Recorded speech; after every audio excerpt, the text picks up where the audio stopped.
Episode 52, The Driver's Seat Incident. KSCO parking lot, late afternoon. The kind of light that makes everything look honest, until it isn't. I was halfway through my third cup of coffee. Cold, of course. It's always cold. Doctor says I should stop drinking it. I told him I'd stop when it stops needing me. That's when the call came in. Driver's seat. Not the show. The crime scene. Boring Jeff gone. Last seen running around the KSCO parking lot like a man who has just remembered he left the stove on, except the stove was chasing him. Witnesses said it was a car. Not just any car. A car that didn't have a driver. Some said it was one of those self-driving things, like the ones they got up in San Francisco. A Waymo, maybe. Others said it wasn't self-driving. It was self-thinking, and it had a bad attitude. Jeff didn't make it to the door. He disappeared between the station van and a stack of old bumper stickers that still said Y2K ready. No body, no skid marks, just one lonely shoe, still tied. That's never a good sign. They brought in a replacement, Tim Sculley, owner of Tim's Auto Electric, a man who could diagnose an electrical problem just by listening to your alternator breath. His co-host Michelle said Tim could fix anything, except maybe whatever this was.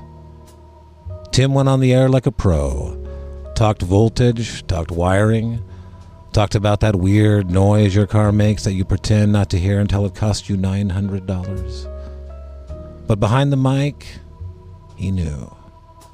Something out there had turned a machine into a murderer. It didn't take long. The parking lot lights flickered. Radio started picking up static, not the normal kind, the kind that sounds like it's trying to say something. And then headlights. No driver.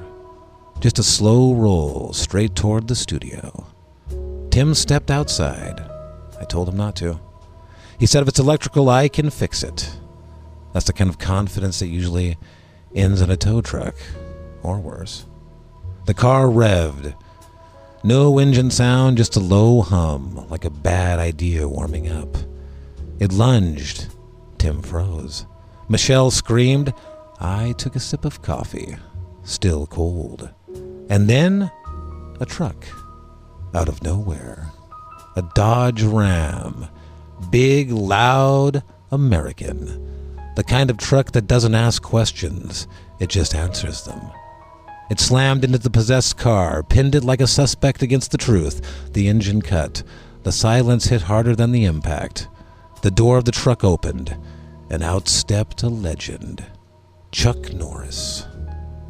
Didn't say a word. Didn't need to.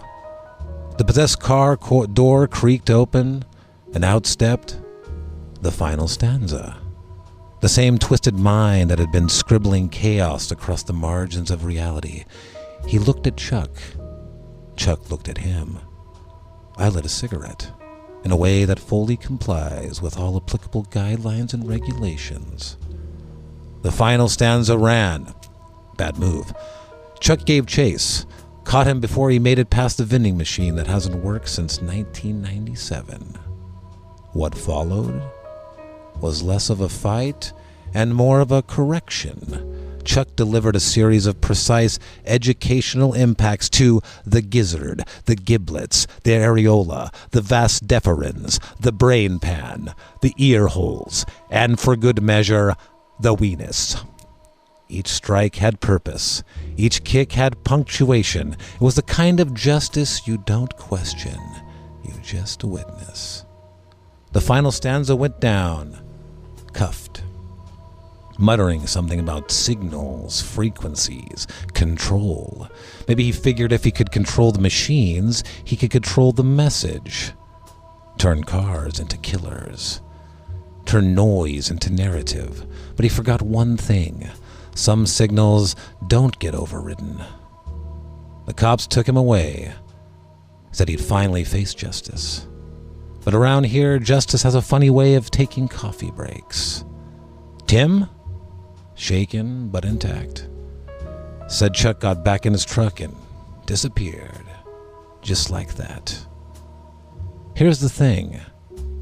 People didn't believe him. Said it couldn't be. Said Chuck Norris had already passed on. Said heroes like that don't just show up in parking lots and save the day. Maybe they're right. Maybe Tim saw something else. Maybe stress got to him. Maybe the whole thing was just another glitch in a world that's been glitching a lot lately. Or maybe, just maybe, somewhere between the signal and the silence, a man like Chuck Norris still answers the call. As for me, I've got bigger problems. My spleen is missing. Last seen hitchhiking up Highway 9, near the Foster's Freeze in Felton. Didn't even leave a note. Just took off. Funny thing about organs, you don't really appreciate them until they start making travel plans.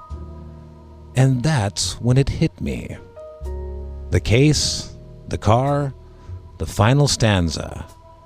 Some things get loose, some things come back, and some things you never fully understand. So I filed it where it belongs. U for unknown. Right next to M for missing spleen. And with that, I figured it was time. This one's for you, Chuck. The headlights came crawling with nobody there. A machine with a grudge and a signal to share. Through fog by the lagoon and that cold, heavy air. And the night grew still and quiet. He stood in its path without reason or fear. Delivered a kick to the mid-gizzard, spare. Left stanza in cuffs when the ending was clear. And that's why I don't trust detachable elbows. Your detective until next time, Billy Army.